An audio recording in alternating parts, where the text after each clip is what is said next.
Salut à tous, bienvenue dans les catch-up du panier, un moment unique que je vous propose avec d'anciens invités du panier, premier podcast e-commerce en France. L'idée est simple, reprendre la discussion là où on l'a laissée pour analyser ce qu'il s'est passé depuis, quels nouveaux enseignements ils peuvent nous partager et potentiellement de nouveaux insights, marchés ou produits. Je suis Laurent Kretz, cofondateur de Cosa Vostra, agence conseil tech et créative. Notre mission est simple, rendre l'expérience digitale efficace, belle et inspirante pour faire gagner nos clients en visibilité, en efficacité et en singularité.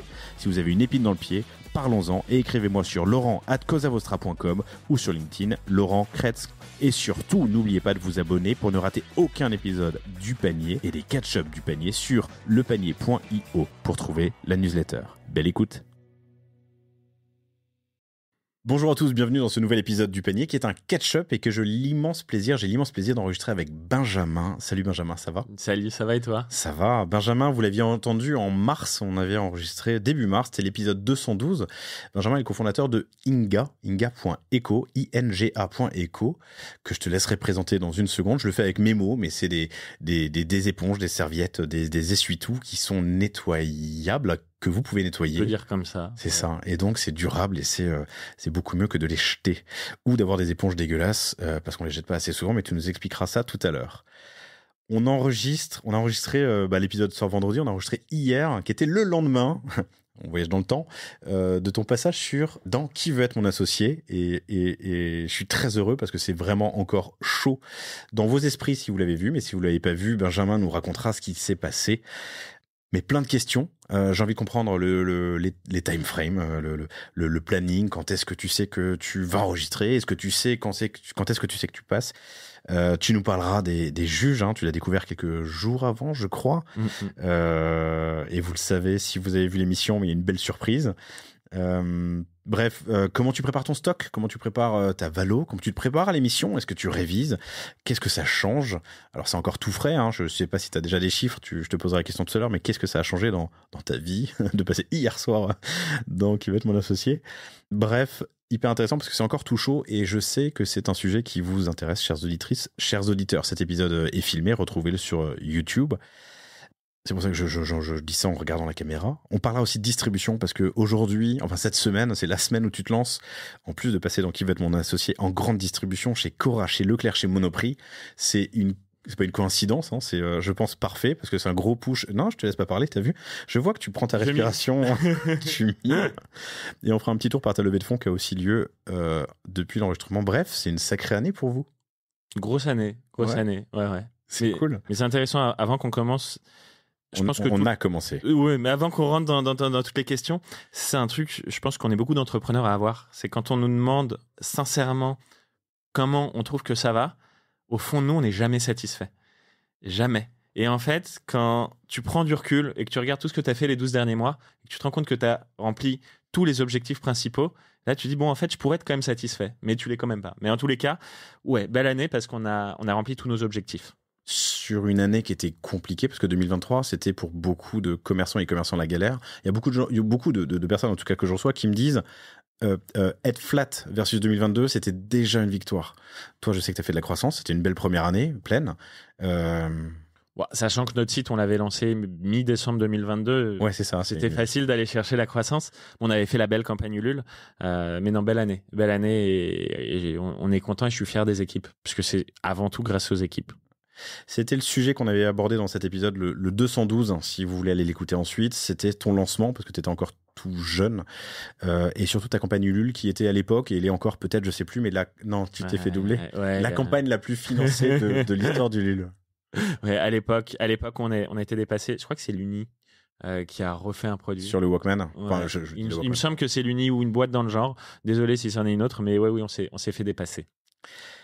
Pour ceux qui n'ont pas vu l'émission hier soir ou qui n'ont pas écouté le catch-up, le premier épisode il y a un an, Benjamin, est-ce que tu peux me présenter Inga? Ouais.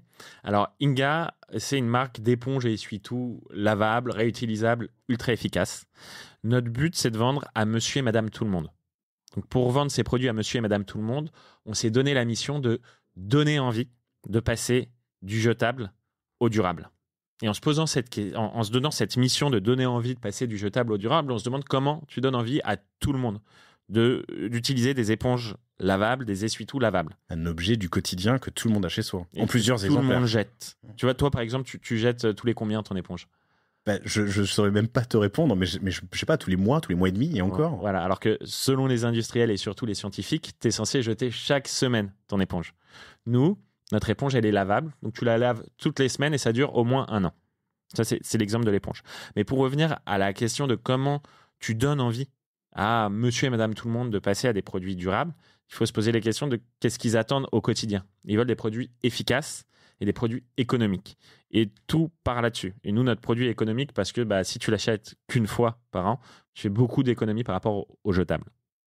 Donc bien pour ton porte-monnaie, bien pour l'environnement, et bien pour ta santé en vrai aussi. Ça et l'efficacité. Parce qu'en fait, il ne faut pas oublier qu'un produit ménager, le premier truc que tu attends d'un produit ménager, c'est qu'il soit efficace. Et souvent, je pense que les gens peuvent faire fausse route quand ils se disent tiens, je vais faire un business durable, et ils vont beaucoup trop être omnubilés par tout l'aspect écologique du produit. Mais si ton produit il est hyper écologique, mais qui marche mal, ou pas bien, ou qui dure pas longtemps dans le temps, en fait, tu passes à côté du vrai sujet. Et le vrai sujet, c'est de convaincre les gens et les accompagner dans une transition durable. Question que je te pose comme ça par curiosité, mais quand tu la laves, du coup, elle est imbibée d'eau. Ouais. Ça, c'est dans le tu la mets au lave-vaisselle. En fait, lave-vaisselle ou lave-linge, nous, on recommande plus lave-linge parce que justement, tu as le programme d'essorage et elle ressort essorée. Si tu la laves au lave-vaisselle, il faut juste un petit peu l'essorer, toi. Comme tout simplement. Oui, exactement. Cool. C'est quoi les principaux piliers de la marque Inga? Alors, ça revient un peu à ce que je te disais, mais pour nous, l'essentiel chez Inga, c'est l'efficacité, la praticité, la durabilité et donc l'économie. Si c'est durable, c'est économique. Et la petite dernière, c'est l'hygiène. Pourquoi? Parce qu'en fait, une éponge jetable, c'est infecté de millions de bactéries une fois que tu l'as utilisée. Et si tu la laves pas, elle reste dégueu. Nous, vu que tu la laves, ça reste beaucoup plus propre.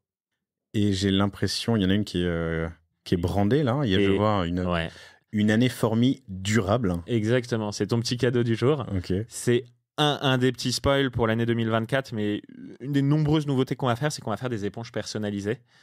Que ce soit des éponges à vendre en B2B ou nous, on va faire des éponges que nous, on appelle un peu what the fuck.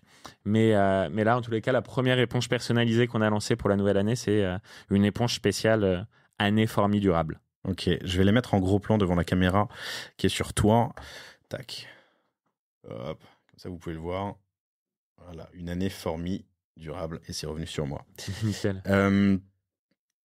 On est jeudi. T'es passé hier soir dans Qui veut être mon associé, devant 58 millions de téléspectateurs. T'es pas le premier à passer sur le panier et à être passé sur Qui veut être mon associé. T'es le premier à être passé aussi proche, à être enregistré aussi proche de ton passage. Ce que je trouve cool. On va faire comme si, je pense pas que tout le monde l'ait vu, bien que dans un monde idéal ce serait le cas. Donc tu pourras nous raconter peut-être en détail. Déjà juste à froid là, ça va? En fait, toi, t'as enregistré surtout il y a quelques mois, mais là, t'es passé hier soir. Mais c'est ça qui est marrant d'ailleurs, parce que t'enregistres des mois avant, tu sais ce qui s'est passé, mais t'as quand même un peu une sorte de stress, parce que déjà, tu découvres le montage, normalement qui honore et respecte ce qui s'est passé, mais quand même, t'as quand même ce stress. Non, mais t'as quoi, 1 heure d'enregistrement pour 5 minutes de passage, un truc comme ça allez, 45 minutes pour 15 minutes, ouais. Et il y a quand même 30 minutes qui passent pas. Il y a tout ce qui se passe en coulisses, parce qu'on fait des trucs rigolos aussi en coulisses. Et je spoil pas ceux qui n'ont pas regardé, mais on a fait des trucs très drôles en coulisses. Et puis, il y a la perception des gens. Et ça, c'est drôle, mais même si tu te dis, et de manière générale, ce que les gens pensent, tu t'en fiches. En tous les cas, moi, je fonctionne beaucoup comme ça. Là, quand même, quand tu passes devant des millions de téléspectateurs et que tu te prends des vents, même si tu t'y attendais un petit peu, on en reparlera, malgré tout, c'est presque ça qui te fait le plus mal que les vents que tu t'es pris en soi. Parce que beaucoup de gens se disent « Oh, le pauvre !» Et c'est vrai que j'ai reçu des messages de gens qui me disent « Oh, je suis désolé. » Ouais, exactement, ça va, c'est pas trop dur. Et donc ça, c'est assez drôle parce que oui, ça va très bien, parce que on a kiffé l'expérience, c'était chambé l'avant, le pendant, l'après, et là, ce qu'on vit depuis 24 heures, c'est fou. Pareil, je pense qu'on y reviendra. Mais non, c'est que du kiff. Cool. On a dû attendre que l'émission soit diffusée pour se parler. T'as un NDA de ouf, non? Ouais. Ouais. NDA, pardon, Non-Disclosure Agreement, c'est Ouais. un accord de confidentialité. Ouais, de confidentiel. Il y a beaucoup de choses, ce que je comprends, mais qu'on n'a pas le droit de. Avant, déjà, ils veulent nous, on garder doit attendre beaucoup de temps. Ils veulent garder le secret. Et puis c'est vrai que moi, je vois rien que nous. Inga, avant l'émission, le nombre de commentaires de haters sur nos ads ou même nos posts organiques qu'on se prend. Donc, quand tu es une grosse chaîne comme M6, je comprends que tu fasses attention à tout parce qu'un rien peut devenir une montagne, quoi. Là, je crois que tu nous en as peut-être un exemple. Ouais. Le time frame, c'est quoi? Comment ça se passe? T'as enregistré il y a combien de temps? Tu veux que je te raconte tout? Raconte-moi, ouais. Ok.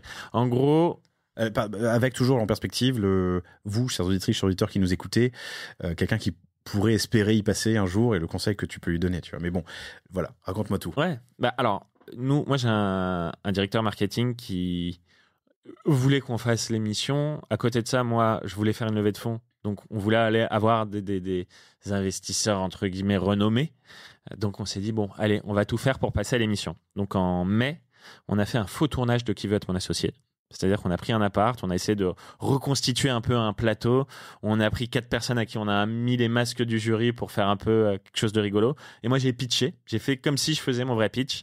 Et j'ai envoyé la vidéo à toutes les personnes que je trouvais sur LinkedIn liées à Qui veut être mon associé. Et là, il y en a une formidable, Dorothée, qui est un peu notre ange gardien pour moi dans l'émission, qui nous a sélectionnés. Et donc, que tu as trouvé sur LinkedIn. Exactement, parmi les 8-9 personnes que j'ai trouvées sur LinkedIn. Et donc, mais tu as candidaté officiellement aussi, parce que je crois on peut candidater en ligne. Mais on a tout fait. Il faut se donner un maximum de chance. On est passé par la porte, la fenêtre, la cave, partout. Et donc, tu échanges avec cette personne qui analyse et pour voir si elle a envie de te pousser ou pas auprès de la directrice de casting. Je reviendrai sur nous comment ça s'est passé, mais une fois que tu es validé par la directrice de casting, tu dois être validé par la prod, puis par la chaîne. Ça, c'est en beaucoup d'étapes. Nous, malheureusement, en juin, on apprend que la directrice de casting ne veut pas nous proposer parce qu'elle trouve que les éponges, c'est pas assez intéressant. Et donc, Dorothée est désolée, mais elle me dit, bon, ça le fera pas. Mince. Bon. On passe l'été, on passe à autre chose. Ça, c'est les canaux officiels ou c'est sur LinkedIn ou par mail? Enfin, je veux dire, elle te dit officiellement. Ouais, elle m'appelle parce que je l'ai beaucoup au téléphone. Je l'ai tous les jours presque au téléphone parce que nous, on est dans l'expectative. Elle nous pose des questions sur plein de choses parce que c'est une vraie analyse qu'ils font vraiment. Il faut une vraie analyse sur l'histoire de la boîte, passé, futur, sur la capitalisation, sur tout ça. Quel est le poids dans cette analyse de ta capacité à bien présenter versus ton business? Moi, je pense un super business de quelqu'un qui est pas tout. Je pense que c'est vraiment un tout. Et c'est ça qui est hyper compliqué pour eux. Je pense qu'on sous-estime parce qu'il faut que ce soit une boîte qui soit intéressante pour les membres du jury. Il faut que ce soit malgré tout quelque chose qui soit compréhensible pour les téléspectateurs. Oui, la cybersécurité sur quelque chose. C'est ça. Non, mais vraiment, c'est compliqué. Et là où c'est encore plus compliqué, c'est que tu vas sélectionner une 50aine, 60aine de boîtes, mais il faut créer tout un truc qui fait qu'à chaque émission, tu auras des trucs différents. Et donc, il faut avoir des choses qui intéressent les téléspectateurs et quelque chose qui intéresse le jury et qui se complètent sans trop te répéter. Avoir des petites boîtes, des grosses boîtes. Il faut avoir des boîtes qui ont un storytelling qui va t'émouvoir. Et tu vois ce que je veux dire? Sans être non plus, j'imagine, en concurrence avec les boîtes du jury. Ça peut être, potentiellement. J'imagine mal un vélo électrique passer dans, tu vois. Ouais, mais donc moi c'est ce que j'imagine. Mais franchement, c'est un vrai casse-tête, je pense, de vraiment tout sélectionner. Mais donc c'est très très long les sélections et nous c'est non. Et début septembre, pour l'anecdote, parce que c'est marrant dans le visuel et ce que je raconte est vrai, je suis sur un lit d'hôpital, rien de grave, mais quand même sur un lit d'hôpital, je trouve pour la scène c'est encore plus drôle, on va dire. Je reçois un coup de téléphone de Dorothée. Dorothée qui m'appelle et qui me dit dis-moi, t'as toujours envie de faire l'émission? Je dis ouais, bien sûr. Et elle me dit écoute, mais en fait, il y a une boîte qui s'est désistée hier. Et pendant l'été, la sœur de la directrice de casting lui a parlé d'Inga en disant qu'elle adorait votre marque et que vous devriez trop passer à l'émission. Du coup, la directrice de casting est chaude pour te présenter demain au producteur. Je fais vas-y, banco. Moi, je suis quand même un peu dans mon lit d'hôpital, un peu dans le mal. J'avais déjà été chaudé 2 mois avant, donc je m'enflamme, mais pas du tout. Le lendemain, texto de Dorothée, la prod a adoré votre vidéo, on vous présente demain à M6. Le lendemain, rebelote. Texto de Dorothée, M6 a adoré la vidéo, c'est bon, vous êtes pris. Là, je commence à me chauffer un petit peu et tout, et je lui dis juste, petite question, c'est quand le tournage ? On me dit, le tournage commence la semaine prochaine et finit le, je crois, 20 octobre. Et je lui dis, ah, ok, alors par contre, moi, je dois me faire opérer le 12 octobre, donc il faut absolument que je passe avant. Là, silence radio pendant 1 heure, et 1 heure plus tard, je reçois, bon, bah, 3 petits points. Et là, je me dis, Et voilà, merde. exactement. Tu passes dans 6 jours. Et là, je fais, wow. Putain, préparation, 6 jours pour tout coaching. préparer. Ok. Mais en fait, j'ai trop kiffé parce que ça te donne un défi. Tu vois ce que je veux dire? Ça te donne un défi de ouf où tu te dis, Oui, ok, sur en ton fait, lit tout le d'hôpital, monde. t'as ton défi, quoi. Heureusement, je sortais ce jour-là de l'hôpital, mais ouais, un défi de ouf de te dire, j'ai 6 jours pour faire ce que les autres ont 2 mois à faire. La vidéo dont tu parles depuis tout à l'heure, qu'ils ont kiffé à la prod chez M6, c'est la vidéo que vous aviez faite? Exactement. Ok. La vidéo qu'on avait faite justement en mai pour le casting. T'as eu d'autres étapes? T'as eu des entretiens? T'as eu une vidéo à faire face cam? J'en sais rien. T'as eu non, un non, PP mais, envoyé? non, mais C'est beaucoup, quoi beaucoup d'échanges avec toute l'équipe de casting. Ok. Et vraiment, j'y reviendrai, mais incroyable équipe de prod. Vraiment. Une équipe, que ce soit Dorothée pour la partie casting, j'ai pas rencontré les autres, la directrice de casting, même si elle a pas voulu de moi au début, les producteurs, l'équipe technique, incroyable, vraiment. Ok. Et donc, les échanges portent sur ton business. Et j'imagine qu'il y a des documents envoyés, je sais pas, des... Ouais, il y a tout un fichier à remplir qui est hyper long. Et puis après, c'est beaucoup d'échanges avec la personne qui nous caste. Et en fait, la personne qui nous caste, c'est elle qui nous représente et c'est elle qui doit un peu convaincre les autres équipes de vous faire passer. Ok. 6 jours. Qu'est-ce que tu fais de tes 6 jours? 6 jours, on s'est mis dans un tunnel avec mon directeur marketing où on a écrit le script. L'avantage, c'est qu'on l'avait déjà un peu fait, mine de rien. Et on a répété.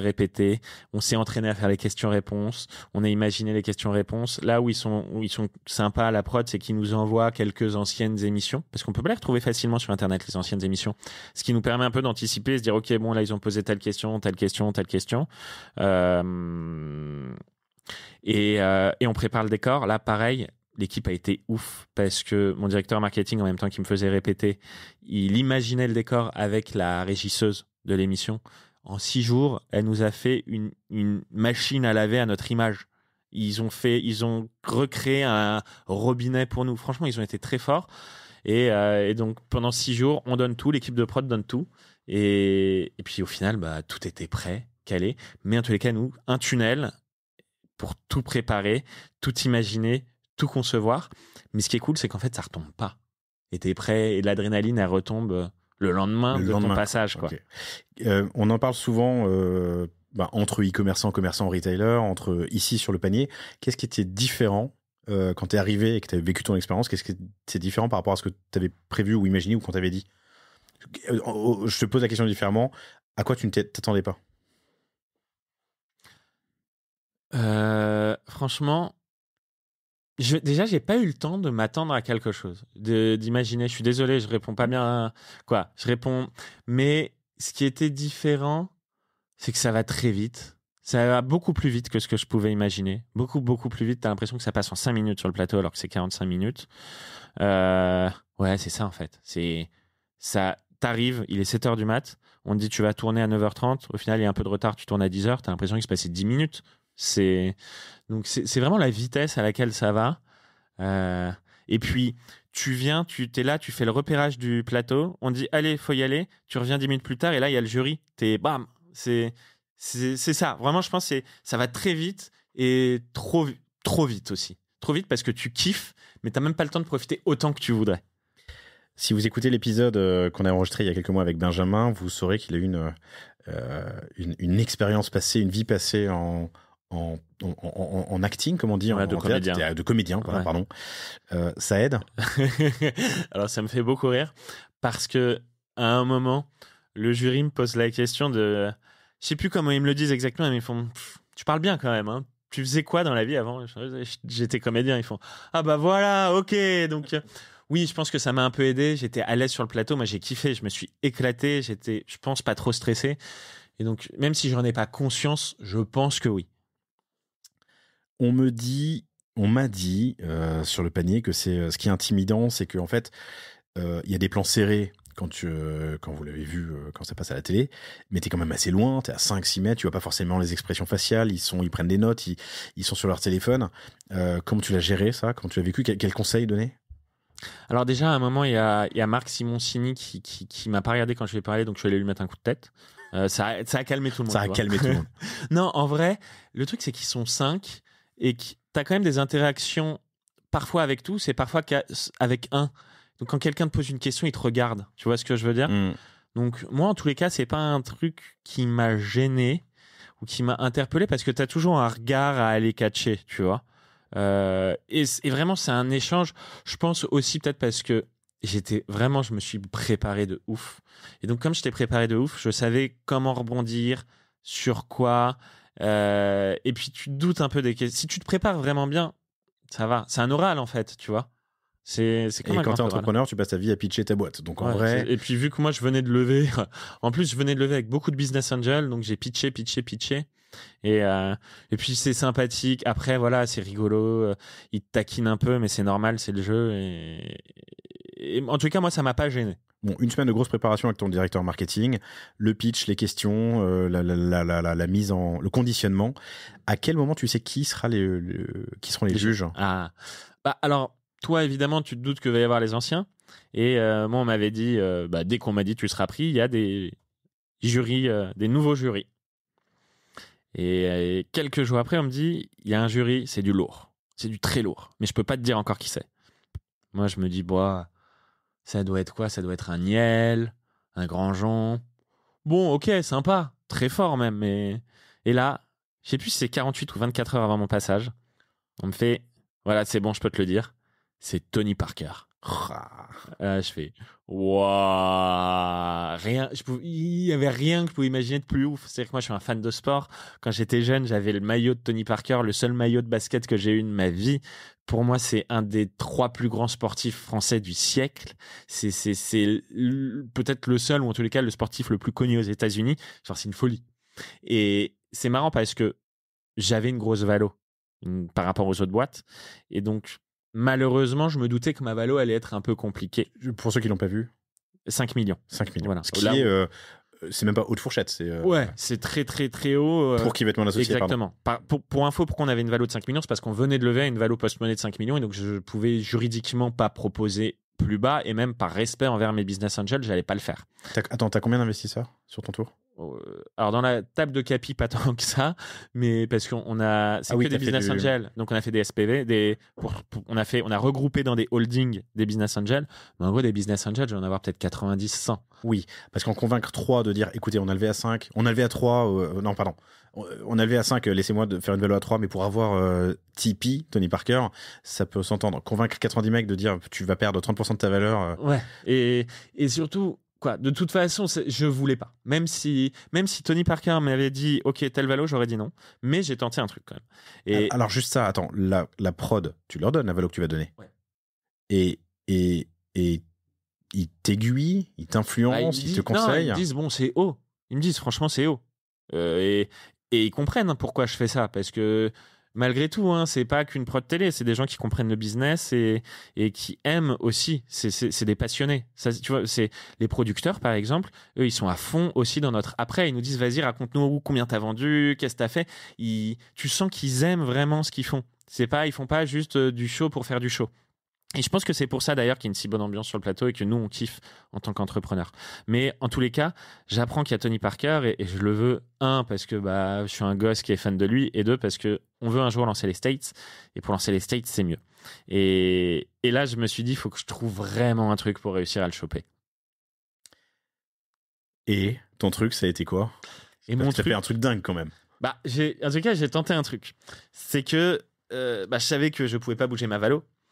Et donc, comme vous l'avez vu, comme vous le verrez, j'ai un nom, puis un autre nom, puis un autre nom, puis un autre nom, puis un autre nom, ce qui fait 5 noms, 5 jurys, 5 noms. Bon, tout le monde te dit non. Et moi, je leur ai dit, bon, j'y m'y attendais. Je savais que la valo allait être haute.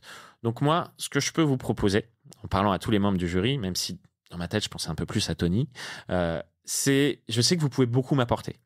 Donc, ce qu'on peut faire, c'est, en plus de ce que vous mettriez sur la valo de 5 millions, on met en place un pacte dans lequel vous pouvez récupérer des actions gratuites en fonction de ce que vous apportez pour la boîte. Et donc là, ils m'ont dit eh ben, il faut que tu sortes pour qu'on en parle entre nous. Donc moi, je suis sorti, je suis allé dans la fameuse antre qu'on voit et tout. Ils m'ont fait revenir et ils m'ont dit eh ben merci, mais non merci quand même. Voilà, mais en tout cas, moi, c'est le truc que j'avais testé et que j'avais un peu anticipé, où je m'étais dit, bon, si jamais ils me disent non, je vais quand même tester ça. En vérité, je le voulais vraiment pour Tony. Je me pose encore la question de est-ce que j'aurais dû regarder Tony et dire Tony, si tu veux, je te propose ça ou pas par rapport aux autres membres du jury, parce que malgré tout, je sais qu'un Anthony ou une Kelly aurait pu beaucoup nous apporter aussi. Maintenant, Tony, il t'ouvre les US et on va pas le lâcher d'ailleurs, Tony. Tony, si tu nous entends, je vais continuer à venir te chercher pour que tu investisses chez nous. Mais ouais, c'est. Surtout qu'il s'est passé 3 mois depuis, 2 mois depuis le tournage, enfin 2 mois et demi. T'as tourné quand? On a tourné en septembre. Bon, voilà, 3 mois depuis le tournage. Faut créer du lien. T'as pas accès aux investisseurs? Non. Enfin, non. Sauf à moins d'eux, mais. Non, aucun. Non, mais. Sauf si toi, tu as le mail de Tony ou le numéro de Tony, non, tu me le donneras. Tony, non, mais il y en a d'autres, ça peut se trouver. Oui, il y en a avec qui tu peux avoir des relations en commun et tout. Mais Tony, j'en ai. Hein. Ah. On en a. Bon, on en parle. On en parle. Des contacts en commun. Mais d'ailleurs, je crois que je peux le dire parce qu'ils sont passés sur le panier et il le dit sur le panier. Le nom de la startup ne me revient pas, je reviendrai. Mais je te le dirai. C'est une marketplace de produits sportifs dont l'un des investisseurs, c'est Tony. Tipeee. Parce que lui aussi, il appelait Tipeee. J'ai une Tipeee, Tony Parker. Non, mais surtout que tu l'avais fait faire un truc dingue à Tony Parker quand même. Ça, c'est ma grande fierté. Et j'étais deg en plus de pas pouvoir en parler après. C'est que j'ai fait faire la vaisselle à Tony Parker. Donc Tony Parker en direct sur M6 avec nos éponges a fait la vaisselle. Et ça, c'était assez ouf. Et c'était très drôle parce qu'en plus, ce qui s'est passé, c'est je demande au jury qui veut faire la vaisselle et je sais plus comment ça se passe, mais en gros, Tony il se dévoue en disant qu'il ne fait jamais la vaisselle. On le taquine un peu avec les autres membres du jury. Là, il arrive pour faire la vaisselle et je le vois, il est vraiment à fond dedans, mais il frotte doucement, mais très doucement. Moi, je vois ça, je me dis, oh putain, merde, en fait, il va même pas frotter assez fort et les saletés vont pas partir. Et je me dis, mais c'est horrible si les caméras elles montrent le truc et que les gens ils se disent, ça marche pas. Et du coup, moi, je sais plus comment je le sors, mais en gros, je dis, Tony, allez, vas-y, de l'énergie, c'était pas comme ça sur les terrains de basket ou un truc dans le genre. Genre, limite, je le vanne un peu, mais sans vouloir, juste en disant, s'il te plaît, parce que tu vas me niquer toute ma boîte, quoi, là, à montrer que mes éponges elles marchent pas, alors qu'elles marchent très bien. Et au final, malgré le fait qu'il frottait doucement, ça a très bien marché. Mais ça, c'était très, très drôle, ce moment. Et après, je me suis dit, putain, je suis un fou, moi, comment je vanne Tony Parker devant des caméras. Mais très, très, très drôle comme moment. J'espère que... Enfin, j'ose pas imaginer ce que ferait Boku si Boku passait avec le mouvement associé. J'y pense là, tout de suite. Dans quel ordre de passage tu es passé? Dans quel ordre tu es passé? Pardon, tu sais, j'imagine que c'est... Au moment où c'était enregistré sur quelques jours, ils enregistrent les combien? 60? Nous, on est passé le deuxième jour. Ok. Et on était la deuxième de la journée. Ok. Voilà. Après, le reste, je sais pas. Ouais, mais ok. Tu choisis pas. Non. Et Dorothée, tu peux pas lui faire des fleurs pour être... Tu dis oui et amen à tout. Non, mais j'imagine que de passer le premier... Je sais pas s'il y a une règle. En fait, je me dis, est-ce que si ton jury, parce que le jury change d'un jour à l'autre, ou d'une matinée à l'autre, ou d'un... Je sais, je saurais pas, de jour à l'autre, c'est sûr. Je sais pas si sur une même journée, ils peuvent changer ou pas. Parce que j'imagine que le mec a investi 3 fois de suite, ça fait un peu chier d'investir la 4e, qui se freine. Ou alors peut-être l'inverse, tu vois, il met du temps à se chauffer. Je me demande dans quelle mesure l'ordre de passage a un impact sur ton... On s'est posé la question aussi. Nous aussi, on s'est posé la question, si on était passé dans les derniers, est-ce qu'ils auraient plus investi ou pas?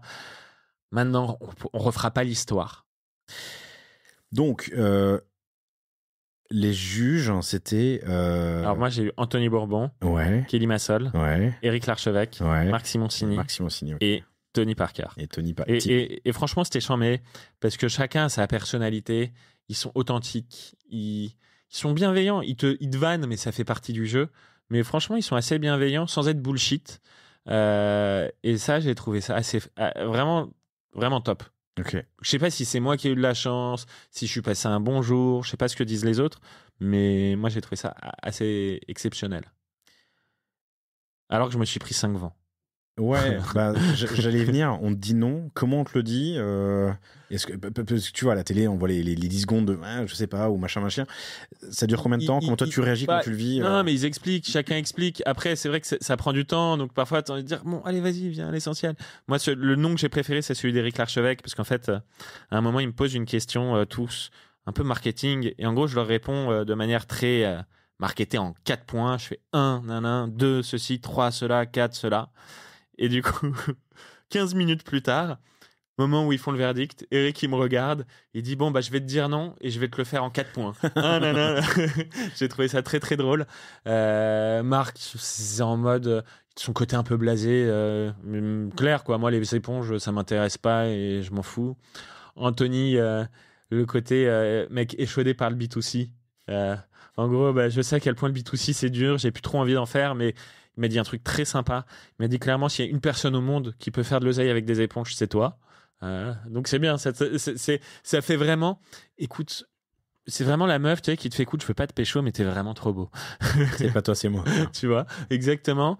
Et Kelly, je crois qu'il y avait vraiment le sujet du CAC, mais tu vois, c'est vraiment expliqué de manière.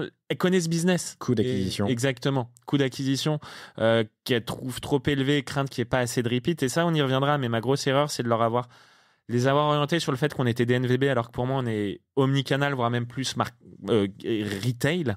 Et Tony Parker, il y avait beaucoup le sujet de la valo et qui se sentait loin un peu de cet univers.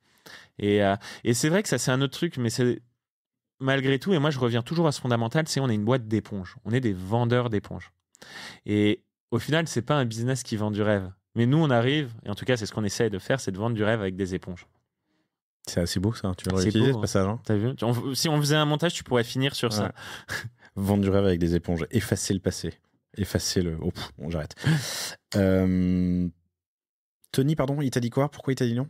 Tony, c'est loin, et même si j'ai revu l'émission, tu sais, avec l'adrénaline et tout, mais Tony, il y a le côté, il se sent loin de ce business, et puis le nombre de parts. En fait, pour eux, c'est important d'avoir plus de parts, vu qu'on avait une très grosse valo, on propose 5% pour 250 000 euros, et je sais que au début, en tous les cas, Tony Parker cherchait plus à avoir des 20%, 30% des boîtes pour pouvoir s'investir dedans. Parce que ce qui revient beaucoup, c'est moi, pour 5%, je ne me sens pas investi. Et si je vais dans une boîte, c'est pour être investi dedans. Ok. Toi, tu te sens comment à ce moment-là? Tu peux argumenter, t'argumentes, enfin, oui. Le choix est pris. Non. Leur décision est moi, prise. c'est pour ça que je leur ai fait une contre-proposition. J'avais pas envie d'aller dans la. Je voulais. Oui, j'ai négocié, mais voilà, exactement. Je voulais pas essayer de justifier et revenir en disant non, mais t'as mal compris ci ou t'as mal compris ça. Donc, moi, mon seul regret, c'est de nous être trop présentés comme une boîte digitale, parce que notre historique était surtout digital et pas assez comme une boîte retail. Ce qui a toujours été. Pardon, et il était déjà en mars quand on en parlait, ton ambition. Ma stratégie. Et ce qui se réalise là maintenant. Exactement. Avec l'ouverture, on y reviendra tout à l'heure. C'est ça. Mais pour marquer fort, tu vois, on était en septembre. Du coup, j'ai voulu annoncer mes résultats. J'ai fait, bah voilà, en 10 mois, on a fait 1 million, on a fait ci, on a fait ça. Et donc, forcément, bah, tous mes résultats étaient purement digitaux. Et vu que j'avais pas encore signé avec les retailers, ce qui est chose faite, bah, je voulais pas l'annoncer parce que j'étais même pas sûr. Et donc, c'est un peu, mon erreur, elle est là. Ok. On a parlé de ta valo, il y a un sujet qui est hyper important quand tu passes à la télé et que tu deviens d'un coup un produit de grande consommation mais visible de tout le monde, c'est ton stock. Comment tu prévois, comment tu gères, comment tu imagines le stock? Gros sujet. Parce que tu lèves ou pas, tu passes devant, je sais pas, quelques millions de personnes. Alors il y a ça, en fait la grosse difficulté c'est que tu te retrouves mi-septembre, tu penses que tu vas passer mais tu n'es même pas sûr à 100% parce qu'il y a quelques boîtes qui ne sont pas diffusées. Il y a quelques boîtes qui ne sont pas diffusées parce que tu sais jamais ce qui peut se passer sur le plateau. Donc, nous, on te dit normalement tu passes, mais on n'est pas sûr à 100%. 2, si tu passes, tu ne sais pas quand tu passes. Parce que, par exemple, nous, on a été avertis 3 semaines avant du lancement de l'émission. C'est-à-dire qu'on a appris en décembre quand était le premier épisode. Et fin décembre, on l'a appris.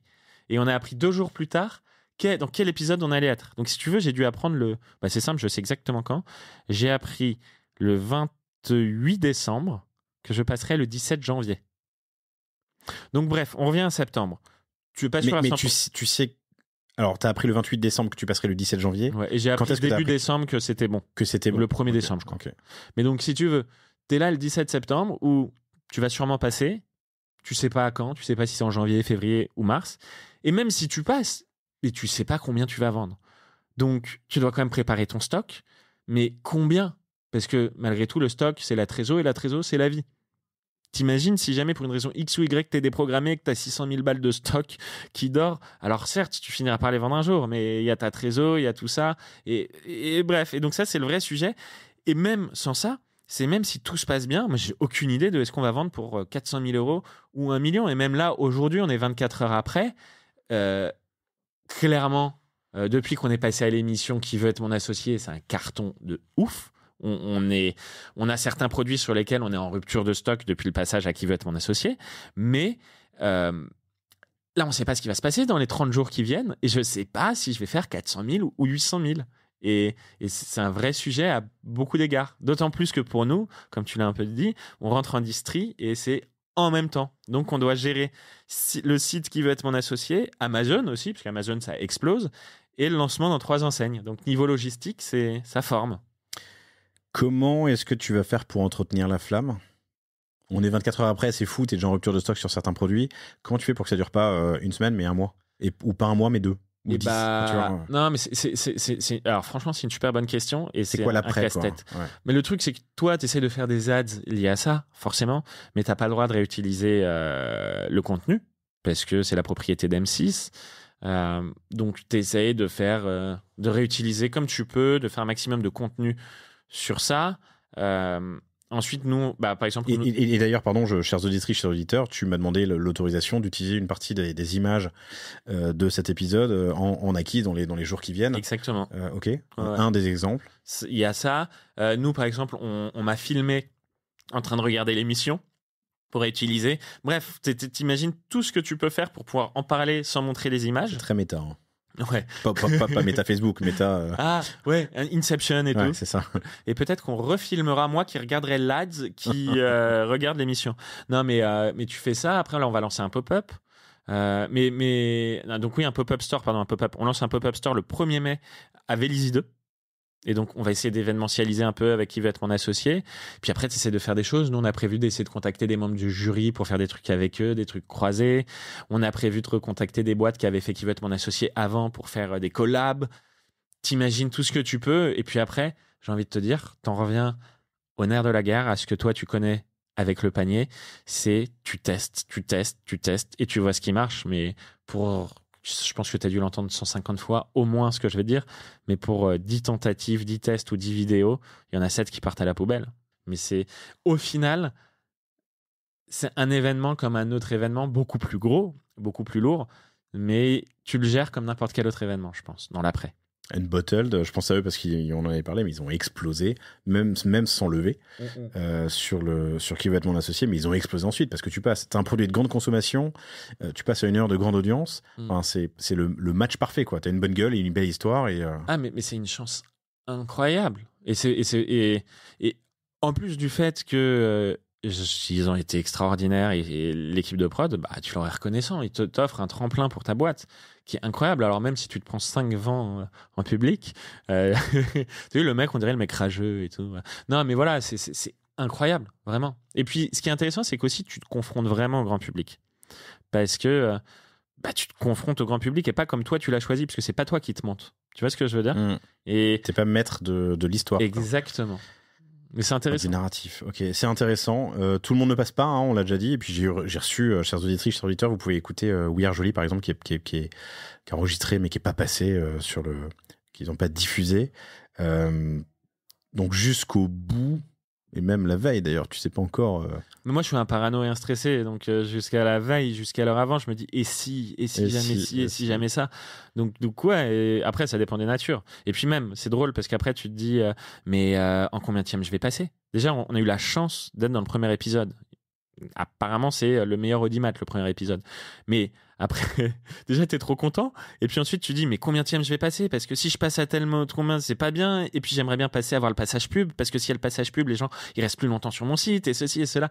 Et c'est marrant, mais il y a un vrai côté qui revient au drame de l'entrepreneur, parce que je pense que quand t'es entrepreneur, t'es jamais content, je le disais tout à l'heure en tout début d'épisode, parce que tu veux toujours plus et tu te satisfais jamais de ce que t'as, et c'est drôle, mais il y avait vraiment ce côté où parfois je me disais putain, mais je suis vraiment un connard, c'est-à-dire que on m'aurait dit il y a 8 mois, je vais passer à Qui veut être mon associé, et en plus au premier épisode, c'est extraordinaire, et là je me prends la tête 24 heures avant parce que j'ai envie d'être au bon positionnement dans l'émission, tu vois. Je crois que tu as même eu une frayeur quelques jours avant sur un résultat Google, LinkedIn, je sais plus. Exactement. Erroné. Ouais, en fait, 2 semaines avant, il s'est passé un truc de ouf. C'est-à-dire que quand tu tapais mon prénom et mon nom sur Google, il ressortait mon lien LinkedIn avec marqué donc sur Google Benjamin Beer, CEO et fondateur de Fruitgees, qui veut être mon associé saison 3. Et ça, c'est drôle, mais c'est la production qui m'a averti de ça. On est à la saison 4 là. Ouais, nous, exactement, la saison 4. Et donc, ils m'ont demandé quel était mon lien avec Fruitgees. Je leur ai dit, mais c'est un bug de ouf.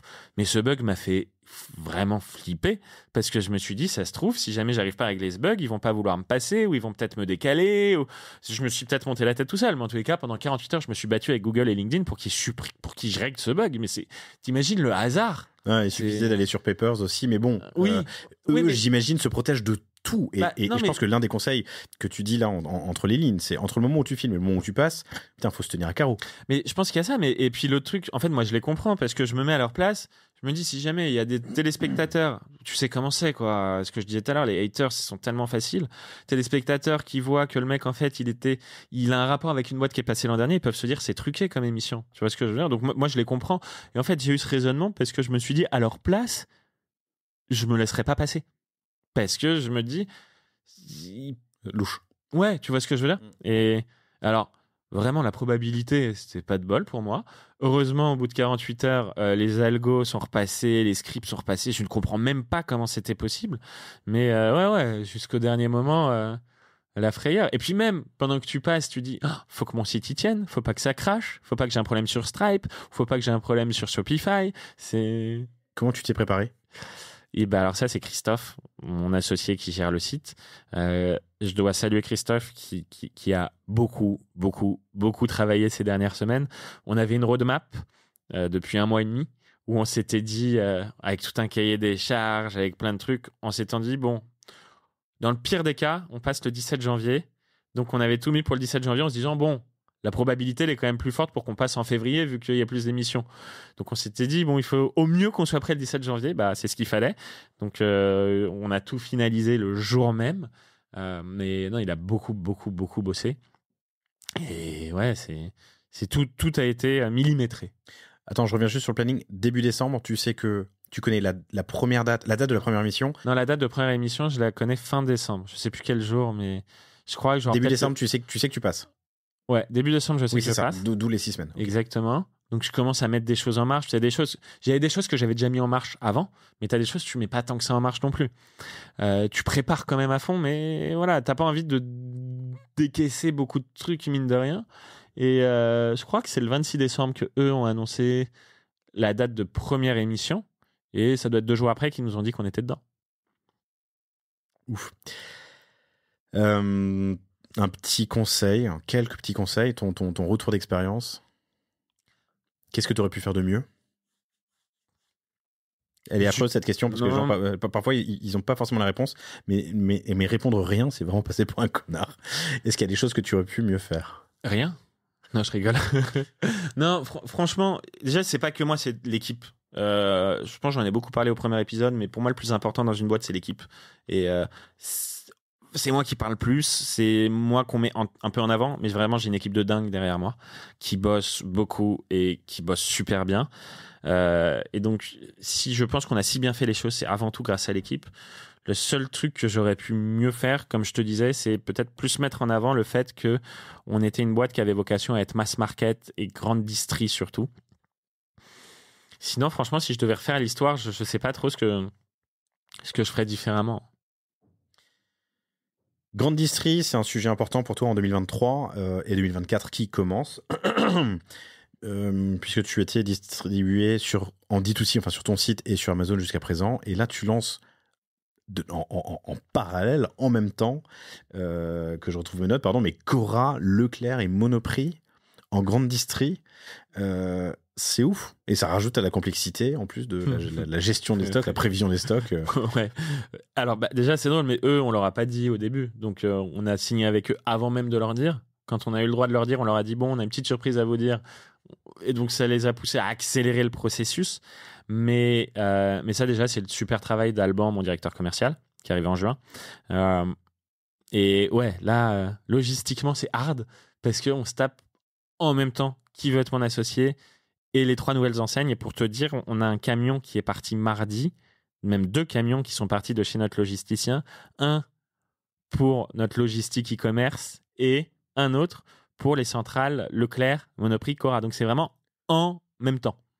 Ça les motive, j'imagine, à te distribuer plus rapidement. Enfin, en tout cas, à te mettre en rayon. Avant, ouais. Le fait que tu vas passer dans une émission de grande consommation. Forcément, oui, et encore que, tu vois, par exemple, Monoprix, on leur a dit, bon, il faut que vous nous mettiez des PLV en entrée de magasin. On a que, c'est déjà formidable, mais on a que 10 magasins où on a les PLV en entrée. Cora, on a réussi à en avoir partout. Mais c'est combien de points de vente, Cora ? Cora, c'est 58 points de vente et on en a 55 où il y a l'immobilier, exactement. Okay. Et Cora, le deal, c'est de rentrer en rayon et donc on rentre en rayon un peu plus tard. Mais clairement, ça les a encouragés à prendre une PLV. Une PLV, pour ceux qui ne savent pas, c'est l'immobilier en carton. Pardon, publicité sur lieu de vente, c'est les trucs en carton qu'on voit au bout de gondole ou en entrée de magasin. Enfin, donc Cora, ça les a encouragés pour aller plus vite à faire ça. Mais donc non, c'est une top opportunité, mais c'est chaud. Et c'est pour ça que moi, ce que je dis depuis un mois aux équipes, c'est on n'a que 2 priorités, c'est qui veut être mon associé et le retail. Le reste, on s'en fout. On s'occupe de rien d'autre, parce que tu peux pas tout faire. Mais donc, 2 camions qui sont partis il y a 4 jours, mardi, il y a 3 jours, pardon, il y a 2 jours, mardi, de tes entrepôts. Avec qui tu fais ta log ? Alors, logistique on gère avec une boîte qui s'appelle Atijip. En gros, notre logistique, tout ce qui est assemblage, c'est fait dans une maison d'arrêt.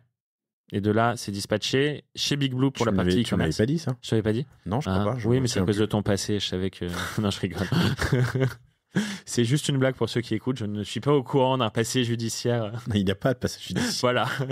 Non. Mais du coup, on bosse avec une boîte qui s'appelle Atijip, donc qui s'occupe de faire tout ce qui est assemblage. Ils sont hyper forts, franchement. Ils ont une exécution incroyable. Comment tu l'écris ? ATIGIP. Tout simplement. Ouais. Et du coup, quand ils expédient une partie pour le e-commerce, donc Big Blue, dont je suis très content d'ailleurs. Et le reste, ils envoient directement au retailer et après, on a un transporteur en propre. Ok, on revient sur Big Blue dans un instant, mais donc l'ATJ, je ne connaissais pas, l'Agence du travail d'intérêt général et de l'insertion professionnelle. L'ATJIP, excellent, ça permet donc à des personnes qui servent leur peine ou qui... de travailler... De se réinsérer, quoi. C'est bien, c'est comme les... Merde, le nom m'échappe. Je vois de quoi tu parles, j'ai plus le nom en tête. Ça me reviendra. Les ESAT, tout à fait. Big Blue. Donc ATJ fait l'assemblage, ça part chez Big Blue et Big Blue fait le dispatch. Big Blue, ça se passe bien ? Franchement, très bien. On salue Tim et toute l'équipe. Tim et Will. Et Will, que je connais moins. Et Juliette. Non, franchement, honnêtement, depuis qu'on est chez eux, c'est-à-dire depuis juillet, ils nous ont rendu beaucoup de services. Très souvent, eux, ils s'engagent à, je crois, rentrer en 48 ou 72 heures T-Stock. À chaque fois qu'on était dans la panade, ça a été fait dans les 4 heures après l'arrivée. Donc, non, franchement, ils sont réactifs. Moi, j'ai rien à dire, à part merci. Bon, voilà pour le plug, la petite pub gratuite. Mais certainement méritée. On en reparlera de cette pub lors de la prochaine négo, Tim. Ouais, c'est ça. Je rigole. Revenons sur la distribution, parce que, putain, combien de points de vente en tout ? Et du coup, 300 Monoprix. Leclerc, c'est encore en négo. 300 Monoprix, c'est cool. Et c'est la première fois. Ouais. 300 Ils Monoprix. Ils t'ont pas testé, comme ils le font parfois sur certaines marques, sur 2-3 points de vente parisiens. Non. 300 Monoprix d'un coup. Ouais, 300 Monoprix en février. On n'est pas encore en magasin, tu vois. Comme je te dis, je suis un stressé tant que les choses sont pas faites. Mais en tous les cas, normalement, 300 Monoprix. Le camion est parti. Sauf Fréchy qui revient. Non, c'est pas celui-là qui est parti, c'est celui des 10 PLV pour les magasins. Mais normalement, 300 Monoprix, 300 Monoprix, une cinquantaine de Cora et entre 20 et 40 Leclerc. Pas de demande d'exclus ? De notre part ou de leur part ? Non, de leur part. Monoprix, quand ils... Enfin, c'est pas une fleur qu'ils te font parce qu'ils gagnent de l'argent. Mais quand même, quand on te dit on va te mettre dans 300 Monoprix, mais laisse-moi 2 mois, 3 mois, 6 mois d'exclus par rapport à d'autres. Ils négocient d'autres choses. Je peux pas raconter les contours de... Ça a pris combien de temps ? Quand est-ce que tu as commencé les conversations avec Cora, Leclerc et Monoprix ? Déjà, là, ce qui est cool quand tu as une équipe, une bonne équipe, c'est que c'est eux. Quoi, moi, c'est mon directeur vraiment. Je dis tu, c'est vous, Inga, bien sûr. Alban, il a commencé à discuter avec Monoprix, je pense en octobre. Ça allait assez vite. Parce qu'en fait, tu sais, en grande district, tu as des dates clés. Et il fallait qu'on se mette d'accord avant le 31 décembre. Et d'ailleurs, Monoprix, ils ont été incroyables parce que la N+2 de l'acheteuse a passé un coup de fil 4 jours avant Noël. Ou non, 2 jours après Noël. 4 jours avant le 27 décembre, je crois. à mon DIRCO pour dire bon allez on se met d'accord sur ci ça et c'est fait. Donc franchement ils ont été aussi vraiment, ils ont fait ce qu'il fallait pour nous mettre dans de bonnes conditions. Donc ouais, Monoprix je dirais 1 ou 2 mois parce que eux ils ont 1000 trucs à gérer en fait. Donc il y a ça. Leclerc c'est 3 mois pour Leclerc, 3 mois pour Cora. Oui, donc à partir de septembre, c'est un sujet que... Ok. C'est quand même incroyable d'arriver avec 3 enseignes différentes, autant de points de vente, à une date de lancement aussi proche, aussi resserrée. Parce que... Il y a quelque chose que je comprends pas, ou c'est un hasard, ou c'est vraiment... Je vais être un peu prétentieux, mais c'est parce qu'on a bien fait les choses. En fait, quand je dis qu'on a bien fait les choses, c'est si on revient pareil à ce que je disais à l'épisode d'avant, pour moi, les 2 choses clés, c'est la plateforme de marque et l'équipe. J'ai un tueur en marketing, un tueur en digital, une tueuse en produit et un tueur en commercial. Et donc, quand on est allé rencontrer les enseignes, même les enseignes qui nous ont dit non, on a vu qu'ils aimaient nos produits. Notre mission, c'est de donner envie de passer du jetable au durable. On a vu qu'on leur a donné envie de vendre nos produits. Mais vraiment, tu le sens en rendez-vous. C'est-à-dire que tu vois quand une personne est emballée ou pas. Et juste, ils se sont dit, OK, s'il y a une boîte avec qui on doit y aller sur ça, c'est eux. Mais aussi, on est la seule boîte à avoir investi autant sur des éponges. Parce que d'un côté, il faut être un fou pour se dire, tiens, je vais investir des centaines de milliers, voire des millions sur des éponges. Qu'est-ce qu'il a dit, Anthony, s'il y a bien un mec qui fait de la thune sur les éponges, c'est toi? Ça peut être toi? S'il y en a bien un qui peut réussir, c'est... Voilà, exactement. Mais du coup... c'est juste que je pense qu'on a on a fait la bonne partition, qu'ils se sont rendus compte et on leur a donné envie de tester le truc, quoi. Et j'insiste, et c'est pas du bullshit et c'est pas pour le flatter, mais j'ai un directeur de commercial incroyable. J'ai mis 8 mois à le recruter. Cet épisode est prévu depuis quelques jours, on en a parlé. Tu m'as dit je pourrais pas te donner les détails avant, c'est pour ça qu'on enregistre après. Mais à partir de quand tu peux communiquer sur le fait que tu passes? Je crois 1 semaine avant. Normalement, on a le droit à 7 jours avant. Et moi, j'ai commencé à teaser 5 jours avant. Et j'ai annoncé 2 jours avant. Donc, j'ai annoncé lundi sur LinkedIn. Et sur ton site. Et on a annoncé sur notre site lundi. On a annoncé à notre base mail dimanche. Ok. Newsletter. Ouais. Voilà. Tu connais les newsletters du dimanche. J'imagine que beaucoup de personnes en ont parlé dans le panier. Pas mal. Je reviens sur la distri parce que c'est ça l'enjeu. Donc j'allais dire ton apprentissage, mais l'apprentissage de ton équipe et j'ai oublié son nom. Alban. Ou les conseils que tu peux donner. En fait, tu vois, Alban, il est arrivé le 1er juin. Il a mis 1 mois à tout casser dans la boîte pour tout reconstruire pour être prêt pour le retail. Donc déjà, avoir un expert en retail, c'est un métier qui s'apprend pas. C'est un métier qui s'apprend. C'est un métier qui ne s'invente pas. C'est un métier qui s'apprend et qui se comprend. Donc Alban, il a cassé pas mal de choses pour qu'on soit prêt pour le retail. Et ensuite, pour moi, on n'a rien gagné encore. On a franchi la première étape, mais le plus dur, et c'est ça qu'il faut jamais oublier, c'est avoir les rotations. Donc les rotations en retail, c'est-à-dire vendre et repasser, que le retailer te repasse des commandes et vendre et repasser des commandes. Parce que c'est ça qui compte. En fait, on est très content des accords qu'on a, on est très content de rentrer. Mais bon, s'ils mettent 4 mois à écouler les stocks, ils vont nous dire, écoutez, c'était très sympa comme expérience, mais ciao. Et c'est pas ça qu'on veut. Si on rentre en retail, c'est pour durer sur le long terme. Et pour moi, le plus important, c'est les 3 mois qui arrivent. C'est vendre au conso final. Parce que la vérité, c'est celle du consommateur final. En vrai, c'est difficile de convaincre un acheteur, mais c'est un acheteur, une personne. L'enjeu derrière, c'est de convaincre des milliers de personnes en magasin en 7 secondes. Parce que la durée de réflexion d'une personne dans un rayon ménager, c'est 7 secondes. Et c'est ça tout l'enjeu. Il y a un enjeu important aussi, on en parle dans les épisodes de retail que j'enregistre avec Michael Weiss de Shapeart. C'est l'enjeu trésor, parce que tu as une première commande. Là, on compte donc 400 points de vente. Donc, je sais pas, 100 produits ou 200 ou 1000 produits, non, peut-être pas par point de vente. C'est du stock à créer et de la trésor à avancer.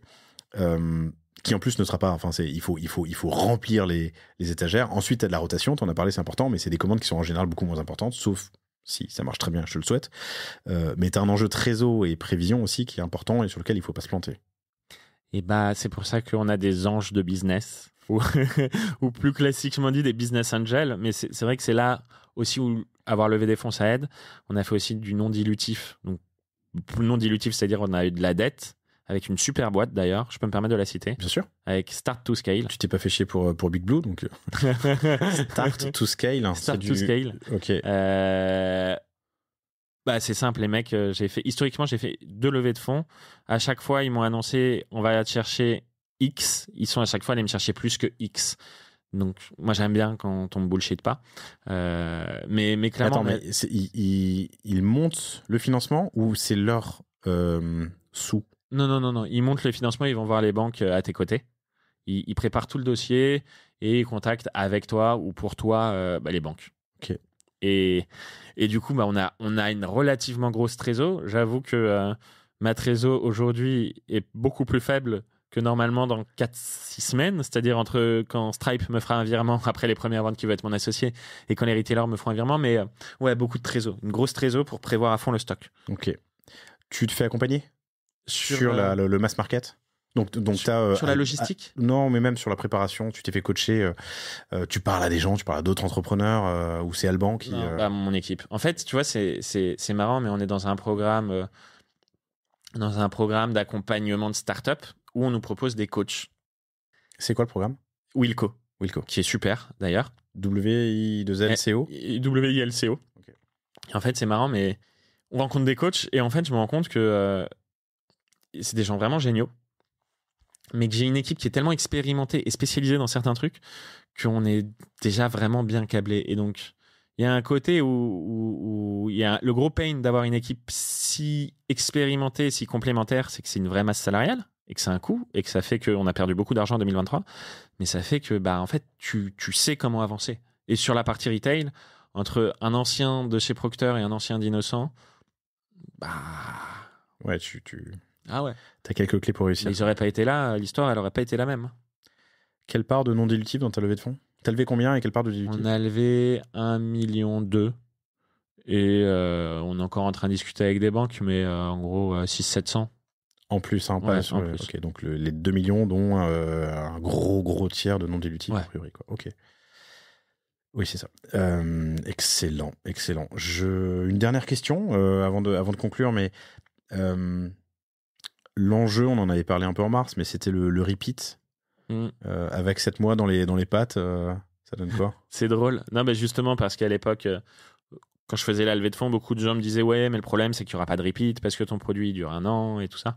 Et nous, l'enjeu, c'est qu'on a fait une large gamme. Aujourd'hui, on a 4 éponges. Cette année, on sort 2 nouveaux essuie-tout, proche de l'essuie-tout, 2 nouvelles éponges. Et mon pari, c'était de dire que les gens rachèteront les nouveaux produits parce qu'on sort des produits complémentaires. Chaque produit qu'on lance a un usage spécifique. Et clairement, pour l'instant, le pari, on le remporte parce que nos clients rachètent les nouveaux produits. Et ils rachètent nos produits pour les offrir. Ça, c'est fantastique. On arrive à faire offrir des éponges. Ça, c'est un truc que nous, on fait et que Spontex ne fait pas.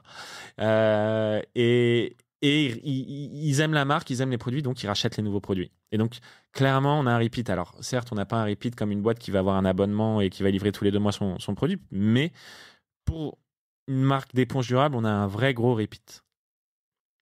Excellent. Benjamin, c'était super de te recevoir pour ce catch-up. Je crois qu'on a fait le tour de tous les sujets. Bravo encore, parce que c'est très cool. C'est très sympa de nous partager tout ça quelques heures après, 24 heures après ton passage en Qui va être mon associé, pourvu que ça dure. Qu'est-ce que je te souhaite pour la fin de l'année? Beaucoup de rotation et la rentabilité. Déjà cette année? Ouais. C'est ma priorité, c'est la rentabilité. L'international, c'est pour quand et ça commence comment? Sur Amazon, c'est déjà le cas, mais le vrai international, si tout se passe comme on veut cette année... Tipeee aux US. Tipeee, si tu nous entends. Tony. Voilà. Tony, les US, si tu viens, c'est l'année prochaine. Non, et sinon, plus sérieusement, l'Allemagne l'an prochain, si tout se passe comme prévu en France cette année. Cool. Benjamin Beer, BIR sur LinkedIn si vous voulez prolonger la conversation. Et puis évidemment, allez voir les produits et commander des produits sur inga.eco, inga.eco. C'était cool, merci. Merci à toi, c'était super, comme d'hab. Et merci à toi, merci à vous toutes et tous. Et je vous dis à bientôt pour un nouvel épisode.